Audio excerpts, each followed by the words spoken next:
Hey guys, I'm working on an SCTE. This is the 3.0 model. Right away when you look at it, you're going to see the blue shocks. It's because I'm still using the 2.0 shocks on this car, but it's got the 3.0 chassis, so I have the option to mount the battery in the front or the back. I'm running the Hobby Wing XR8 SCT ESC and the Hobby Wing 3660 centered brushless motor. This is the big 550 can motor, so it's a larger motor. It's 4300 kV. I purchased the program box. I've seen a lot of these online, people talking about programming, and they open up the box, and it's interesting, the ones that I've been seeing, because they have two sensors wires. This one only had the module in here, and actually just the plug to plug into your PC, and just the one plug. I don't have the other plug on this one, so I don't know if this is a newer model than the ones I keep seeing out there or what. But also, interestingly enough, my plugs have an item button and then a value plus and minus and then the OK button, whereas I saw some of these other ones that had a value button and then a VR button or something like that, and then an OK. So I don't know. Anyway, I wanted to go over a couple things. One of the things was a lot of guys weren't showing which direction the wires go in the ESC box. And some of these ESCs, you notice right away, they have a sticker that tells you which direction to go to put the wires in. And what I found was when I looked at the manual, I couldn't find anything that would tell me which direction the wire would go in. And then I noticed that there is a sticker right in the front up here. And if you look really closely at the sticker, it actually says, I don't know if you can see that there, but it actually will say, it looks like a sensor and then positive, then negative, and then it has a slash, and then it says LED sensor. So the first three indications, sensor, positive, negative, is the fan wiring direction. So on this ESC, which is the XR8 SCT, if you're looking at it from here, where you have the A and then B and then C, on the A side, you have the white wire, and on the C side, you have the black wire. So that's the direction that goes. So if you're looking at it from this side, you have the negative and positive. So it's opposite, negative being on the left, and on this side, positive being on in the middle. So, but anyway, negative is not on the left. The positive is on the left of it, as you can see. Anyway, that was something that was really bugging me a little bit because I didn't see it originally. I just put the motor in last night. As you can see, my solders are pretty nice. I've been a mechanic for most of my life, and so everything's super clean. Anyway, just going to go right into the programming mode here for my new deal here. Let's see here. I'm just going to try to set it up if you could see it at all, but it doesn't want to sit up. All right, so anyway, I got the battery plugged in. I'm going to go ahead and just hit the button once. That'll go ahead and turn it on. Now, if you hit any button, I guess, just hit it once, and it'll connect to the ESC. So pretty much any button you hit, and it'll automatically connect to the ESC. Tells you the software version. Running mode, forward brake. So you have several items you can run through, items 1, 2, 3, and 4. As you can see, because this is a XR8 SCT, it's automatically set up for the track. The track, usually you don't run reverse, you just have forward and brake. But if you're just going to be going to the track and goofing around and you crash a lot and maybe you want to have reverse so you can get out of tough situations, you would hit the value button, whether it's positive or negative, and that'll give you functions. So you're still in item 1, which is running mode.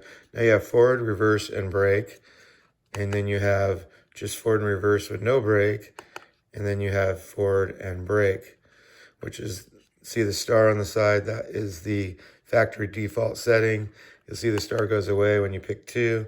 And that would be forward reverse brake. Now, if you wanted to pick forward reverse brake, you would just go ahead and hit the OK button. Save data, OK, and now it's saved to that, okay? Now, if you want to change it back, again, I can change my values, minus or plus here to go to 1 and 2, or I can go to 3, okay? So I'm going to go ahead and keep going, just go to 1. I'm in forward and brake again. I'll go ahead and hit the enter button. It's going to go ahead and save the data, and now it's on forward brake. Go ahead and hit the item button again. I'm at the lipo cell automatic. If you leave it on auto, it'll automatically calculate whether you have 2-cell, 3-cell, what you have. So you can just leave it on auto calculate. If you prefer to pick a lipo cell, you can get 2S, 3S, 4S, and this ESC is only programmable up to 4S. So I'm going to go ahead and leave it on auto calculate. I don't need to hit the OK button because it's already programmed to that mode. Go ahead and hit the 3 button. That's the cutoff voltage. It's on auto. Again, I can pick different voltages to cut off. Hit the item button again. ESC thermal temperature is 221. I guess I can change that to a higher temperature or disable it. I think that's what they call thermal protection. But then you have a motor thermal, which is thermal protection for the motor if it reaches over a certain temperature. And you can also change that as well. And then you would hit the OK button. If you keep going, you've got motor rotate counterclockwise or clockwise. Back voltage, you can change this. ESC is capable of 7.4 or 6.0. Then you have brake force is set at 50%. You can change that. Let's see, I can do values. All kinds of different values. Disabled, 100%. Anyway, I'm just going to go ahead and select. I'm not going to save it, so it won't be saved.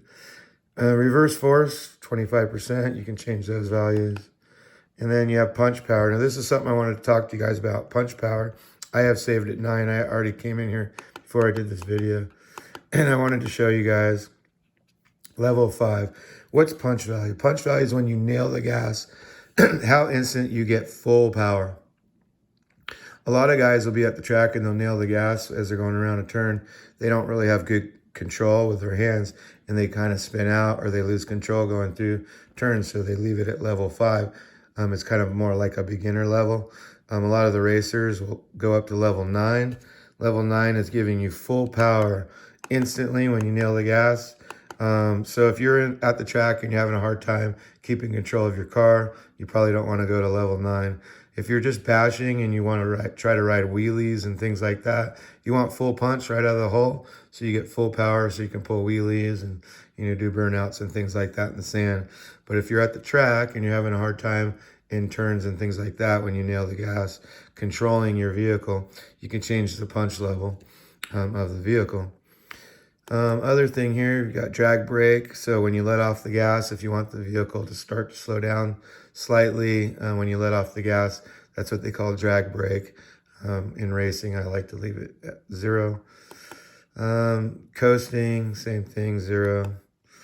Neutral range, I think that's for the forward and reverse. Where the throttle sits, you can kind of play with that. I'm not 100%, but I think that's where it's at. That's the default setting. Okay, now you have drive mode, full sensor mode. You have hybrid, and you have full sensor, so I'll run it full sensor mode. I'm not sure exactly what that is, to be honest with you guys. You might want to do some more research, but I generally just run it full sensor mode. Okay, now here, turbo timing. So this is timing. This is something that you should do your research on. If you advance your timing, it's going to give you more whole shot out of the whole power, but generally you'll lose some top end speed. So it depends if you're running a real short track, or if you have a lot of long areas that you can get a lot of speed, and or if you need more power into your turns and things like that. So you can play with your timing. I usually will run around 0, or I think it's 1.5. Let's see. So you can do 1 or 2. So I'll usually run anywhere from 0 to 1 or 2 degrees. I think it'll go all the way to 15. Let's see. I'm going to go higher, 25 probably. Oh, there we go. So it goes to 20 degrees. I usually run, I think it's 2 to 4 degrees. I'm not sure though. I have to go back and look at that to do some more research, but a lot of times I'll just leave it at 0 and then I'll play with it at the track. Turbo delay is how quickly the timing comes in. Instantly when you nail the gas, or it delays for 5 seconds before it kicks in. Kind of like you nail the gas, you get some throttle response, and then all of a sudden it kicks in and gives you a little bit more pull. So that is something to play with a little bit. If you're having a hard time in turns, you can also mess with the turbo timing if you're using timing to help maintain control. And then, of course, you can restore the defaults. Then when you pass that, in this one, it'll actually tell me what my ESC temperatures are and your motor temperatures and the minimum voltage, maximum RPM. I guess it will maintain these settings. It like saves memory, and it'll tell you. As you can see, this is a brand new ESC, and I haven't even turned the vehicle on or used my deal. Once you've hit the OK button to save everything, you go ahead and turn it off, and you can unplug everything. So anyway, I hope that helps you guys out, and have a great day.